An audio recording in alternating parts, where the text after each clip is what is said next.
नमामि रामं रघुवंशनाथं ध्येयं सदा परिभवाग्नमवेष्टिदोहाम् तीर्थास्पदं शिवविराञ्चिनुतं शरण्यं भृत्यार्थिहं प्रणो भवाब्धिपोतां वन्दे महापुरुष ते चरणारविंदम। आज का दिन आपको और आपके परिवार को शुभ और मंगलमय हो। शास्त्री जी, मंगल वंदना के बाद आपसे सबसे पहला प्रश्न यही करना चाहूंगी कि राहु की स्थिति कब हमारे ग्रहों में शुभ और अशुभ मानी जाती है और क्या क्या लक्षण होते हैं इसके शुभ और अशुभ होने के? स्वाति जी, बहुत सुंदर आपने प्रश्न किया, मैं आपको धन्यवाद करूंगा। आप ऐसे टॉपिक्स लेते हैं, शायद हमारे जो दर्शक हैं और हमारे जीवन में जी इन ग्रहों का क्या प्रभाव होता। आप राहु ग्रह पर विशेष चर्चा शुरू की, तो मैं बता दूं कि राहु एक ऐसा ग्रह है कि व्यक्ति को जमीन से लेकर के आसमान में उड़ा सकता है। बिल्कुल। राहु ग्रह के अंदर में इतनी पावर है, इतनी शक्ति होती है कि व्यक्ति के मानसिकता को बदल देता है, उनकी विचारधारा को बदल देता है, उसकी सोच को बदल देता है। एक जो राहु होता है, हाँ, यही राहु यदि विपरीत में जा रहा है, यानी हमारे अपोजिट में जा रहा है, बकरी होकर के, बकरी का तात्पर्य होता है कि उल्टा चलना। बिल्कुल। यदि राहु जब हमारा सपोर्ट नहीं करता है, प्रतिकूल हो जाए हमारे, बिल्कुल, हाँ, तो हमें कहीं ना कहीं हम बड़े ऊपर से आकर के नीचे आ जाते। ये राहु ग्रह का विशेष महत्व होता है। बिल्कुल।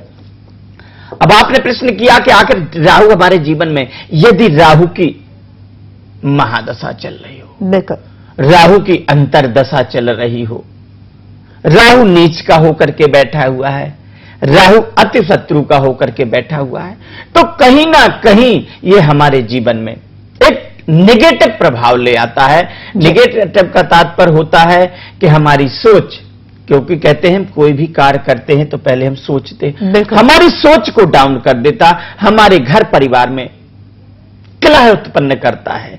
घर के अंदर में आप देखें कि लोग बात कहते हैं ना कि बहुत मेहनत करते, बहुत अच्छाइयां करते, और उसका जो परिणाम स्वरूप होता है वो बुराई में तब्दील हो जाता। जब राहु सपोर्ट नहीं करता है तो आपको इज्जत सम्मान खत्म हो जाएगा, इज्जत नहीं मिलेगी। उसके साथ में आपका व्यापार, मेन होता है व्यवसाय आदमी का, कि जहां से इनकम का एक स्रोत होता है। यदि राहु सपोर्ट नहीं करता है तो यहां तक कि आप व्यापार से तो डाउन होते जाएंगे, साथ में आपका मन उच्चाटन हो जाएगा। बिल्कुल। उस व्यापार के प्रति आप बिल्कुल से भिन्न हो जाएंगे। हम लोग जो मतलब एक उदासीनता वाला व्यवहार आ जाएगा, मन ना लगना, मन ना लगना, साथ में कि आप बिल्कुल वहां, हम लोगों ने शोध करते, रिसर्च, हमारा जो भृगु ज्योतिष संस्थान इन सब चीजों पर शोध करता है कि राहु अगर ज्यादा निगेटिव प्रभाव देता तो हमको किन स्थितियों तक ले जा सकता है। जी बिल्कुल। यहां तक कि आज जिसका खानदानी काम है, 100 साल से कर रहे, 150 साल से कर रहे, 200 साल से कर रहे हैं, और आज महीना 2 महीना काम धंधा डाउन हो गया, तो उसका तात्पर्य यह नहीं है कि हम बिल्कुल उस काम धंधे से मुंह मोड़ लें और यहां तक की स्थिति बन जाए कि हमें काम धंधा बंद करने के लिए सोचने लगे। कहने का अभिप्राय कि राहु जब हमारा प्रतिकूल हो जाता है तो व्यक्ति सब कुछ गवा बैठता है। राहु एक पावरफुल ग्रह होता है, चूंकि राहु ही हमारे जीवन में धन एकत्रित करता है। धन का संचय, आप देखते हैं बहुत सारा पैसा कमाया जाता है, एक धड़ से कमाया नहीं और दूसरे हाथ से चला जाता है। तो जब राहु हमारे इस तरह की स्थिति पैदा करेगा, राहु ही आप पैसा, राहु और कुबेर दोनों मित्रता है। बिल्कुल। शास्त्री जी, यहाँ पर आपको रुकना चाहूंगे, हमारे दर्शक जुड़ गए हैं। राजेश बिलासपुर से, बहुत बहुत स्वागत है कार्यक्रम में। राजेश, पूछिए अपना प्रश्न। जी राजेश, पूछिए अपना प्रश्न, हम आपको सुन पा रहे हैं। जी राजेश, पूछिए अपना प्रश्न। मेरा जन्म है 17 मार्च 1981। जी, और आपका जन्म का समय? दोपहर 1:10 जी, और आपका जन्म स्थान?